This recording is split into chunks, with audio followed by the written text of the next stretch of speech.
Welcome to Jersey Matters. I'm Larry Menti. We come to you this week from Woodbridge, New Jersey. In just a moment, we're going to go in to interview Senator Joe Vitale. This is his district office. He has been working for 20 years to extend the statute of limitations for victims of sexual assault, and he's very close to finally getting it done. We'll talk to him about that and some other issues. Also on this week's show, we'll check in with the North Jersey mayor who was indicted on corruption charges but stayed in office. And New Jersey is one of the leaders in the country when it comes to solar energy, so why are we losing jobs? And karate lessons for a very special group of kids. And now, our interview with Senator Joe Vitale. I want to congratulate you because you just had, through the Assembly, a bill passed that you've been pushing for a long, long time that expands the statute of limitations for sexual assault victims. But there's much more to it than that. And since you are the author of the bill, I'll have you explain it. Well, I've been in office for 21 years, and about 20 years ago, a lot of the victims organizations, survivor groups of child sex assault especially, came to me and said that we have one of the most egregious limiting statute of limitations in the country. Meaning that when you're assaulted as a child, and you don't ever reconcile this abuse until you're older and become an adult, and the average age that someone comes forward is 52. The current law in New Jersey says that you have 2 years, once you turn the age of 18, to bring your claim against your abuser or the institution that may have enabled the abuse. And that's absurdly short period of time. When someone finally reconciles that the abuse and the injury is connected to the things that they suffer from, they have 2 years to bring a claim. And that means that they've got to consult their family, their friends, they've got to have the courage to come forward and talk about this in public and to confront their abuser or their rapist. And so we changed that to a much larger period of time, much greater period of time that victims can bring their claim.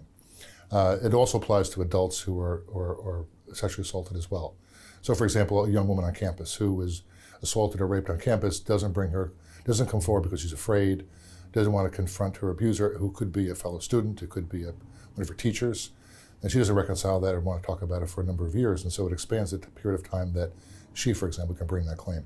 But for adults who were abused, raped, sexually assaulted as children, this gives them a much greater period of time to come forward.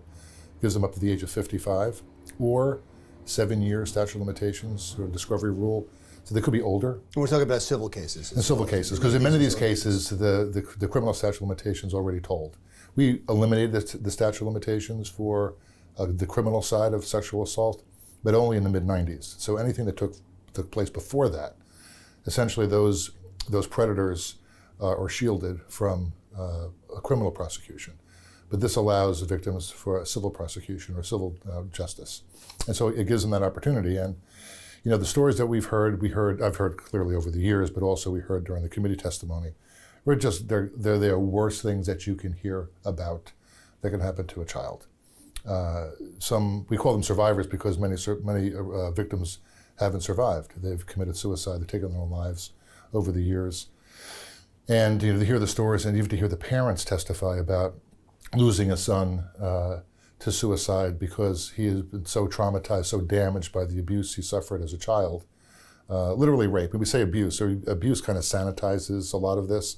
This is the rape of children and it's crimes against children. And so when they're 20, 30, 40 years old and they're so damaged by the abuse psychologically, emotionally, in a number of different ways, many have taken their lives. One father testified, and he got 5 words into his testimony before he started breaking down and testifying through his tears, right? And his son's been dead now for 5 years. So this not just damages the victim, it also damages certainly the family. And to hear about how it happened, and in this case it was a member of the clergy. So his son's pedophile, was a priest, was known to the church 20 years before his son was born. And he was moved from diocese to diocese, parish to parish, credibly accused that they knew about it. And then his son comes along and he's his next victim out of who knows how many. And so had they done the right thing 20 years before this kid was born, his son will still be alive today. So this is one example of thousands across the country. No, and you're making a compelling case as to why would anybody be against it, but it took you 20 years. Well, frankly, everyone knows this. The Catholic Church is a very powerful lobbying arm, right? Many of our members are Catholic, or they didn't believe that this could be actually taking place. It was almost that we weren't in denial about this. It was just, is it really that bad? I mean, do we really need to change the law? Do we really need to provide this access to justice for victims? And so I've fought for this all these years. And then last year, when the Pennsylvania grand jury report came out and disclosed that at least 300 priests and over 1,000 victims over the last 3 or 4 decades were sexually assaulted and raped, really gave the legislation that I sponsored all these years real life again. And everyone said, Joe, we really do need to do this. And we did. And so I had members come up to me and sign on to the bill unsolicited. Say, look, I'm a devout Catholic, or I was a Boy Scout leader, and because abuse has happened to Boy Scouts as well. I want to sign on to this bill. Enough is enough. We've got to get this done. We've got to provide justice, and not just the justice for victims. It also exposes who the predators are.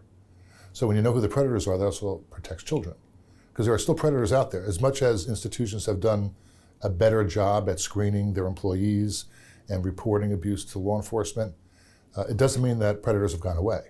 That means they're getting better at it, or we won't learn about the abuse for another 20 or 30 years. So if a child is being abused today in any institution or at home or by Uncle Fred, we won't learn about this for 20 or 30 years. And we'll then know that that institution, if they were culpable, did a really bad job of protecting these kids. But then at that point, these kids that might be being abused now will have a path to justice. And it's interesting. I talked to a sexual assault victims advocate in Pennsylvania who talked about the fact, and you mentioned Pennsylvania because they had that U.S. attorney's, the Attorney General report that came out citing all those priests. Shapiro, yeah. Right. And she said to me, we're watching New Jersey. The rest of the country is watching New Jersey right now because this may be a path forward for all of us. So in a way, this bill was a beacon of light for the entire country, not just New Jersey. Are you getting calls? Well, I spoke with Marcy Hamilton, who is the professor at UPenn. She's the president of Child USA. She's from Philadelphia. And she goes around the country fighting for and helping advocates and legislators sort of see the light in terms of trying to get laws passed there. So we have now probably the most comprehensive law in the country. The legislation, or the future law, will allow a 2-year window for victims who were time barred in the past for bringing their claim forward, meaning they didn't bring their claim within 2 years. They can revisit that claim again. And anyone else who was abused but never brought a claim. Because if we acknowledge that this 2-year opportunity for victims to come forward is egregiously short and cruel, then we have to say even those in the past who were barred from coming because they didn't come within 2 years, they have a right to come forward and make their claim. Now, they don't have to prove it, right? They've got to prove that it happened, not just who the abuser was, and through the courts and through the discovery rule, and you get all the information, you subpoena records, you find out that in many cases the organization was aware of this predator and either did nothing about it or moved this predator from place to place to place. These are classic examples that are not anecdotal. When you think about the movie Spotlight, right, when in Cardinal Law in Boston in the beginning of 2000, when they've exposed literally thousands of cases of child abuse, hundreds of priests, it was a really wake-up call for everyone. Boy Scouts of America had the same issue. It's not just about the church, but this is a place where parents send their children to be a safe haven, to be nurtured and cared for. And when you hear that, in many cases, and a select number of priests, most priests do great work, but a select number of priests were pedophiles and preyed on these children, you have to say to yourself, this is the last place we would think that this would happen. And so it really shined a light on every other organization, what they were or were not doing to protect kids. Is the Catholic Church on board now? No. Still fighting you? Yeah. How? They're saying that it's just unfair, that we shouldn't be able to look back at future cases, that in the words of their executive director, well, over the past 20 years, we've gotten our act together. Well, that's one heck of a way to put it. But what about all of the years before? You don't get a pass on knowing about and being culpable in terms of child rape. You don't get a pass, right? If it was something else, we have longer statute of limitations for trespassing in this state. And they were talking about raping children. So the whole thing is just crazy, Phil. And you know, they have opposed it from the beginning, and they continue to. Well, congratulations again. I know you're involved in so many other issues, Yeah. and I want to get to them. We will talk about marijuana, opioids, safe injection sites with Senator Joe Vitale when Jersey Matters continues.